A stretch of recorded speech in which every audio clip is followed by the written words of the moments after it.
আসসালামু আলাইকুম গাইস, কেমন আছেন বন্ধুরা? ভালো আছেন? আপনি দেখতে পারতেছেন এটা হলো মরিচ, এটা হলো পেঁয়াজ আর এটা হলো টমেটো। এটাকে আমি চাটনি বানাবো। চাটনি এর মধ্যে আমি এটা দেখেন, আপনি ইমলি আচার আছে আমার কাছে, তেঁতুল তেঁতুল দেখতে পাচ্ছেন আপনি,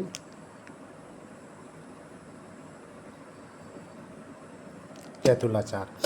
আমি এর মধ্যে আমি এখান থেকে লবণ দিব, দেখতেছেন লবণ, লবণ তেঁতুল আচার দিয়ে আমি মাখবো ভালো করে।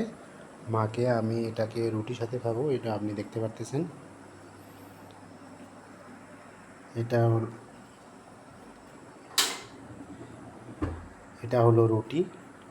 আর এটা হলো আমি তরকারি বানাইছি।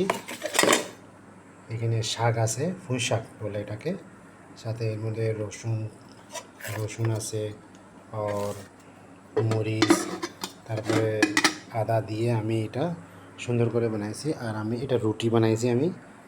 এখন রুটি দিয়ে এটাকে যে আছে এটাকে খানা হবে। তো এটা অনেক স্বাস্থ্যমান খানা আছে। তো আপনাকে যদি ভিডিও ভালো লাগে আমাদেরকে প্লিজ একটু like and comment, like and subscribe করে নিন। ধন্যবাদ।